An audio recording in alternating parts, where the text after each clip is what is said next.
Hi friends, வாங்க நண்டு gravy எப்படி செய்யுதுன்னு பார்க்கலாம். நேற்று சின்ன வீடியோவாக போட்டிருந்தேன், இன்றைக்கி லாங் வீடியோவாக போடுறேன்.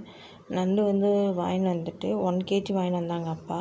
வாங்கின்னு அவங்க தான் கழுவுனாங்க. நேற்று சொன்ன பாருங்க, ஏன்னா அம்மா நான்வெஜ் சாப்பிட மாட்டாங்க, அதனால் நான்வெஜ்ஜும் இது பண்ண மாட்டாங்க. ஆனால் சாப்பாடெலாம் நல்லா செய்வாங்க. நான்வெஜ் சாப்பாடெலாம் நல்லாவே செய்வாங்க, நல்லா டேஸ்ட்டாகவே செய்வாங்க. பட் ஆஞ்சி மட்டும் தரமாட்டாங்க. அப்பா ஆஞ்சி தந்தாங்கன்னா அம்மா நல்லா சமைப்பாங்க. அம்மா செய்கிற சமையல்லாம் சூப்பராக இருக்கும். எல்லாமே போடுறேன் நான். அவங்க செய்கிற நான்வெஜ் சமையல், வெஜ்ஜு எல்லாமே அவங்களுக்கு அடுத்தடுத்து ஷேர் பண்ணிகிட்டே இருக்கேன். அது மட்டும் இல்லை, உங்களுக்கு மோஸ்ட்லி கேக்கு, ப்ரௌனி அந்த வீடியோலாம் கண்டிப்பாக உங்களுக்கு வரும். ப்ரௌனி வேணுன்றவங்க எனக்கு கமெண்ட் பண்ணுங்கள். கண்டிப்பாக உங்களுக்கு கொரியர் போட்டு வரேன். அப்புறம் நல்லாவும் இருக்குது. ஏன்னா 2 கஸ்டமர் வாங்கிட்டு நல்லா இருக்குன்னாங்க. பட் அதை வீடியோ எடுக்கலை, ஃபோட்டோவும் எடுக்கலை நான், எல்லாம் ஷேர் பண்ணியிருப்பேன் நான். சரி, இந்த வீடியோ நீங்கள் செய்யுது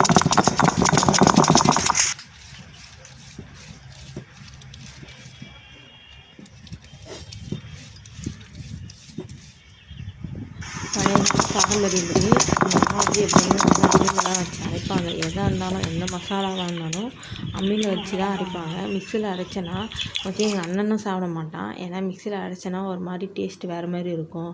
அதனால் அம்மியில் அரைச்சி செய்யுமா அப்படின்னு சொல்லுவாங்க. அதேமாரி அடுப்பில் தான் செய்வாங்க. நேற்று இங்கே கொஞ்சம் காற்று அடிச்சுன்னு வந்ததுனால அடுப்பு சரியாக ஆகலை, தீ வரிக்கலை. அதனால் அடுப்பில் செய்யலை, கேஸ்லேயே செஞ்சிடலாம்னு சொல்லிட்டு கேஸ்லேயே செஞ்சுட்டாங்க. அடுப்புலேயும் அம்மியில் அரைச்சி செஞ்சால் தான் எல்லாமே நல்லாயிருக்கும். மோஸ்ட்லி நாங்கள் அப்படி தான் செய்வோம். ஏன்னா கேஸில் செய்யறதோட அடுப்பில் உட்காந்து செய்யறது தான் நல்லாயிருக்கும். அதேமாரி மிக்சியில் அரைச்சி செஞ்சிங்கன்னா அந்த மசாலா டேஸ்ட்டே ஒரு மாதிரி குழன்னு இருக்குமா, அது டேஸ்ட்டே மாறிடும். அதனால் அரைக்க மாட்டாங்க.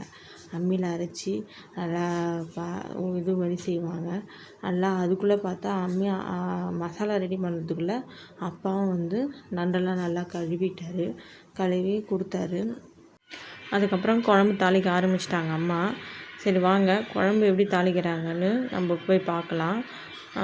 எண்ணெய் ஊற்றி கடுகு உளுத்தம் பருப்பு போட ஆரம்பிச்சிட்டாங்க.